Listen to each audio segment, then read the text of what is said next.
Disease burden is a term that refers to the cost of a particular disease. Its financial cost, yes, but also the cost in terms of mortality and severity, of how many years of good health it typically robs from people. With that definition in mind, have some statistics. Did you know that in the United States, ME has over double the disease burden of HIV/AIDS and over half that of breast cancer? And yet, in respect to disease burden, it is the single most underfunded disease looked at by the National Institute of Health. Did you know that ME research receives only about 7% of what it should from the NIH, and that in order to be commensurate with disease burden, NIH funding for ME would need to increase 14-fold? Do you want to know where I got those statistics from? I got them from the NIH. How on earth could a situation like this possibly arise in which the biggest funder of medical research in the whole world is screwing up this much while being aware of the fact that they're doing it? I hope I've captured your attention with those statistics, but before we look into what's going on at the NIH, we're going to look at another example of what I will graciously call questionable funding decisions, this time made by the CDC. You remember the CDC, right? They were the ones who came up with the genius name CFS in the first place after investigating that outbreak at Incline Village in 1988. Well, after that outbreak, the CDC did do some research of its own into ME/CFS, but it was heavily skewed to looking at psychiatric and trauma-related associations. The man at the helm of the CDC's CFS research program from 1989 all the way up until 2010 was an epidemiologist named Dr. William Reeves, and he was unfortunately, though perhaps not surprisingly, of the opinion that ME, or CFS if that's what he wanted to call it, was all in the mind, at least initially. I think he did do at least one good thing for ME patients while he held this position at the CDC, though. In 1996, he stepped out and revealed that the CDC had been lying to the US Congress about how it spent its CFS research money. He got special whistleblower status and everything. He claimed that in 1995, the CDC had charged the CFS program $2.6 million for funding that was spent on unrelated studies. And he said that the year after that, in 1996, the CDC charged the CFS program $1.2 million for lab equipment that was meant for measles and polio studies. 3 years after that, in 1999, a report from the Inspector General of the US Department of Health and Human Services revealed that of the $22.7 million the CDC charged its CFS program between 1995 and 1998, less than half was clearly spent researching the illness. That's no paltry sum, and that's only in the space of those 3 years. I obviously can't make any assumptions about the time outside of this 3-year window, but this is not a good look. But no worries, because what the CDC can't do, the NIH surely can. And that's down to one critical reason. The NIH is big. And by big, I mean inconceivably massive. If we look here at this table showing the annual health research expenditures of 55 major public and philanthropic funders of health research, we'll be able to better paint a picture of the sheer fucking size of the NIH. Even if we just look at the top 5 spenders, you'll be able to see how stark the difference is. This table uses data from the years 2012 and 2013, by the way. In 5th place, we've got the US Department of Defense, which spent $1,017.7 million on health research expenditures in the year 2013. In 4th place, there's the Institut National de la Santé et de la Recherche Médicale in France, which spent $1,041.2 million on health research that same year.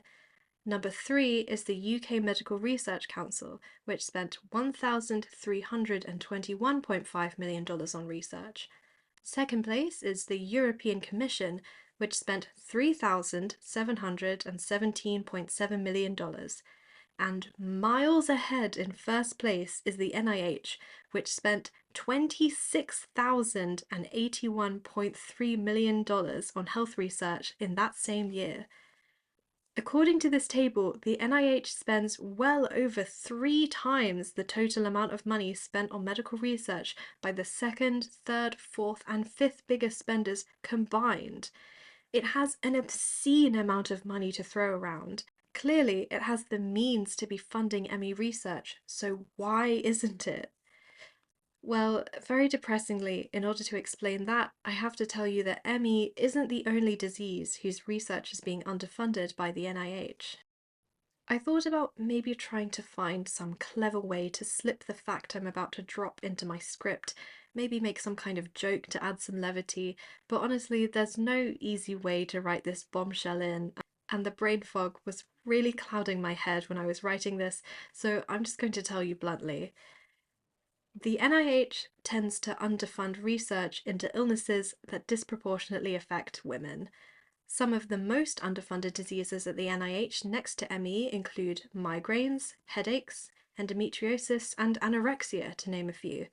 And the NIH also underfunds research into uterine cancer, rheumatoid arthritis, multiple sclerosis, and inflammatory bowel disease, all of which disproportionately affect women and collectively cause us an immeasurable amount of suffering all the time. It's important to note that it's not exclusively research into female-dominant diseases that is being underfunded by the NIH. They do also underfund research into some diseases that affect men and women equally, but out of all of the diseases that do have a gender bias, it's the ones that affect women more that are more often underfunded at the NIH. And if you can believe it, research into male-dominated diseases is also disproportionately overfunded by the NIH. Just look at this chart. If we focus solely on the year 2019 for simplicity's sake, we can see that in that year there were 14 diseases that were female dominant and underfunded at the NIH, and 11 diseases that were male dominant and overfunded. At the same time, there were 8 diseases that were female dominant and overfunded, and just 1 disease that was male dominant and underfunded. Do you know where I got this information from? It was from a study that is up on the NIH's National Library of Medicine website. There is no way that the NIH is not aware of the fact that it's doing this. I'm not bringing this up to say that diseases that disproportionately affect men don't deserve funding, of course. That would be a very cruel thing to imply, and I'm not about to start acting with cruelty towards people whose lives are affected by disease.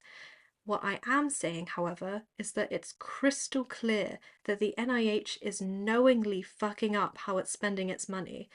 It's fucking up in a way that hurts women, and when it comes to ME research specifically, the extent to which it's fucking up is just obscene. Listen to this. The NIH really shot itself in the foot by comparing the disease burden of ME to that of HIV/AIDS, because while ME is the most underfunded disease at the NIH, HIV/AIDS is one of the most overfunded. In the year 2019, ME research received only $15 million in funding from the NIH. That in itself is insultingly little, it's basically nothing. But can you guess how much money research into HIV/AIDS received from the NIH in that same year? Well, despite HIV/AIDS being a disease which the NIH themselves admits has under half the disease burden of ME in the United States, it received $3,037 million for research funding. That means it received over 202 times that year's budget for ME research, despite having less than half of its disease burden. And yes, I also got those statistics from the same study as earlier, which I found on the NIH Library of Medicine website. I feel like these numbers in themselves are enough to make a person question their faith in humanity, but what's even worse is the fact that there's such an obvious way to fix this problem. Anyone with 2 brain cells to rub together could see that the NIH could just take some money away from the overfunded diseases and then give it to the ones that are being underfunded. I mean, for so many of the diseases currently being overfunded, there are already good treatment options available to give patients, and the same can't always be said about diseases being underfunded. Especially when it comes to ME, for a disease this severe and this common, there are no treatments available at all, and there's not even a diagnostic test for it yet. So now would be the time to pump more money into research, surely. The NIH has the means to do so, and yet it just doesn't. I have to admit that my own country isn't doing much better, sadly. ME research represents just 0.02% of all active grants given by UK mainstream funding agencies.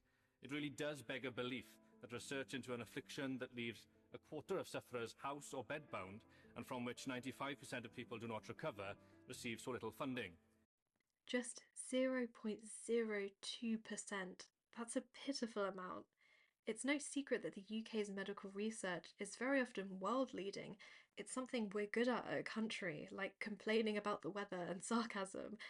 But just like the NIH, we could be doing more, and yet we're doing so disrespectfully little that we might as well just be spitting in the face of everyone who has ME. So, if the NIH won't properly fund research, and neither will the CDC or the UK or pretty much any medical research funding body from any country in the world, then who does that leave to fund this research? Private companies certainly won't. There are plenty of privately owned drug companies out there that are very rich and have a lot of money to throw at medical research and clinical trials, but if we're being honest, what motivation could they possibly have to help find a treatment for ME? We don't even know what causes it yet. If you were to run a clinical trial to test a drug to see if it's effective in treating ME, then that would be a very high risk, high reward drug trial. No privately owned business would ever want to take that big a risk. And that pretty much just leaves charities to fund clinical research. And since ME is still so shockingly misunderstood, since so many people don't even know about it, that means that it's mostly down to patients and our friends and families to raise the money ourselves. Just think for a second about how frankly disgusting that is. We've largely been left alone to invest in our own futures.